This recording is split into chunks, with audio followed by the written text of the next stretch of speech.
So I'm Claire Edwards, and working with EDGE in the delivery of the Creatively Cooperative project. Edinburgh Development Group, EDGE, is an organisation that supports families of people with learning disability. So the focus for the project is families within a school for additional support needs. So the young people at this school, in addition to having learning disability, some will have autism, some will have medical challenges, others will have behavioural difficulties. My name is Lindsay Graham and I'm the project manager for Creatively Cooperative. Creatively Cooperative is about supporting families in the transition from leaving school into adult service. It's a very anxious time for families.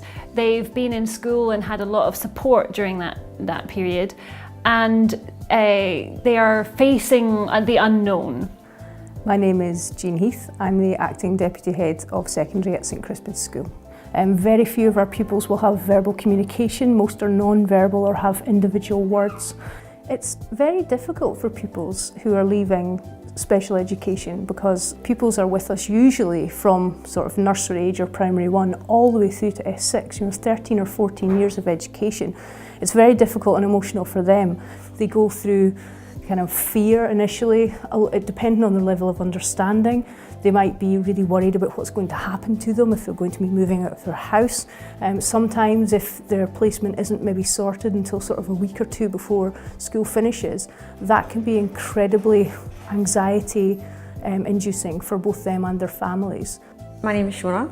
I have a son, Gregor, who's 18-year-old. To be honest, I've really avoided thinking about transition for a really long time. It was quite a scary thing to think about. When your young person's at school, it's such a safe place, it's a big safety blanket for you and your family. It's a known entity. Thinking about transition is frightening because it's something you don't know about. It's an unknown thing. What's out there for a start? Will it be something he can go to? Will he enjoy it? Will he manage the change? My name's Jocelyn Ramsey, the mother of 4 Ramsey. Well, when it was coming up to Owen turning 18, we always knew that St Crispin's was going to come to an end.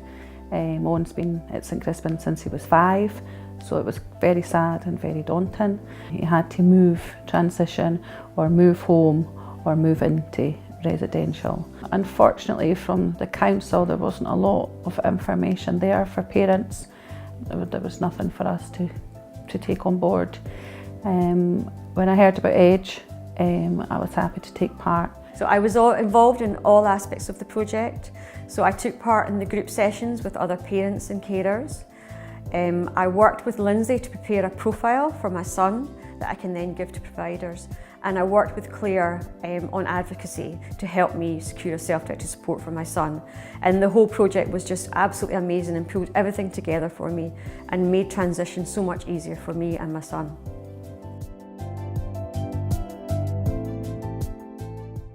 So the group programme ran over 10 sessions. The sessions ran in the morning, and as part of that we provided breakfast. We were always made to feel very welcome. There was a breakfast supplied, nice pastries, cakes, coffees, teas, juice. All the other parents had a wee chat before the meeting started. Everybody was there to listen, and it was all private and confidential, which made you feel that you could speak from the heart. People Together is an essential part of the project, and from all of our experience as a project team, we know that this can be really, really helpful. However, there's a lot of logistical difficulties around this. For many parents, actually having the time and the space and the energy to come along to something, particularly when at the beginning they're not too sure quite where it's going to lead. We acknowledged these challenges. We supported it in terms of meeting travel costs, running it at times that fitted in with their day. There's a lot of anxiety about needing to be home in time for their young people coming back. I think when you meet other parents, it reduces your isolation because you realise there are other people who are living your life and are facing the challenges every day that you face. Then following from the breakfast, then we would introduce a topic. And then we would focus on the topic and work our way through it in a number of sort of interactive exercises, short inputs and discussions. One of the topics we discussed was about the options for self-directed support, because I didn't know that there was actually 4 options, so that was really, really helpful. The young people in that group had very sensory ways of communicating. And so some of the sessions were about families exploring new ways to help with sensory input. The group sessions I found very invaluable. There were times that you maybe didn't have the strength to go, but you knew if you made the effort, you would feel better when you came out. Hi, I'm Susan. I'm Jason's mum.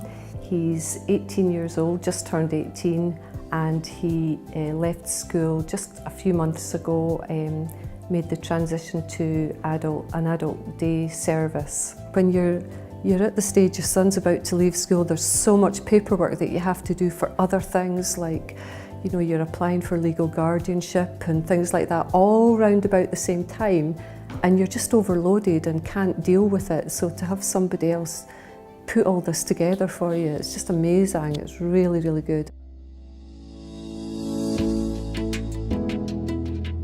Leaving school and the transition into adult service is a very worrying time for families, and part of that worry really is feeling that the new service will understand their child. So one of the main parts of the project is to create for the young person what we've called the profile.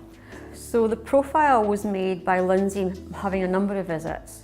So she visited me at home on my own, and I explained to her a lot of the things, Gregor's aspects of his behaviour, his communication, his likes, his dislikes.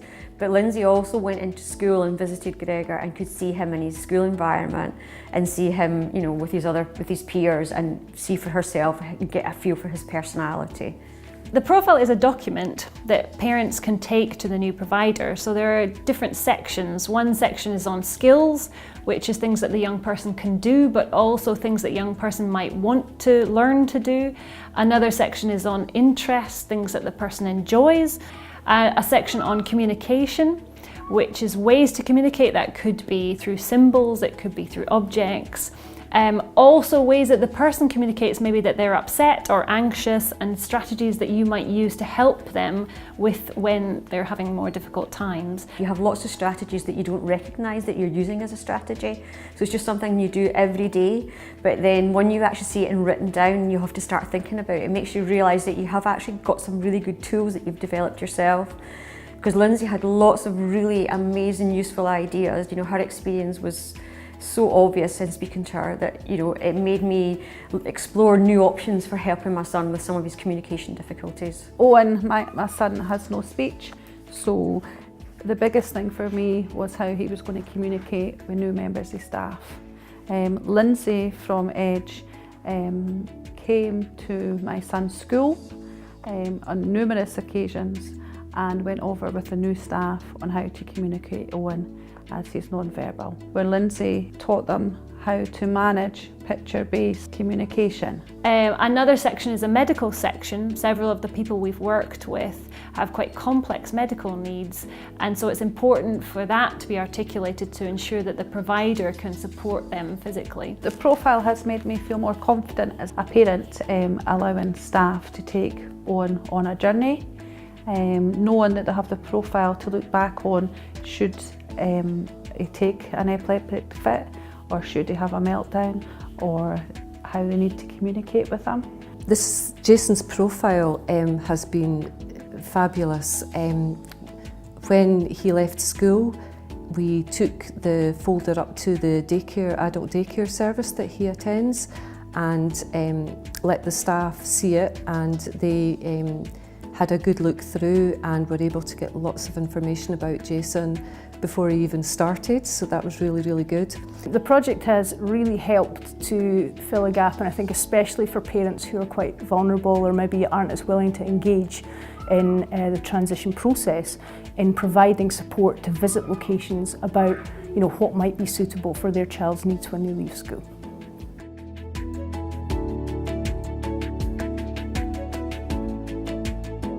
We offered advocacy as part of the whole of the project, and that involved spending time with each individual family, finding out what were the issues that were around for them and offering them support. Claire got a lot of information put together on what Owen's legal rights were and I felt she was the voice. I could express to her how I felt, I could write it down, but Claire could put it together, and in a meeting she could take over.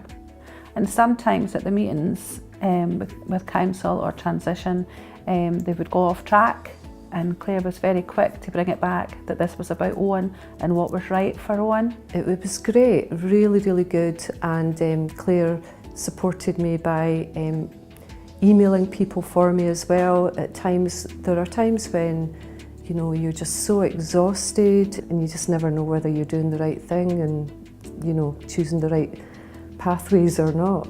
So an important part of advocacy was to capture what they were saying, write it up, present it back to them and say, is this what you're meaning? But also to use some of the language of the adult service world, of social work, of education, and help parents to understand that language, but also to be able to use it at important points within their negotiations and discussions. We've had tears, we've had smiles, but I don't think without Claire's support and advocacy that I would have got through.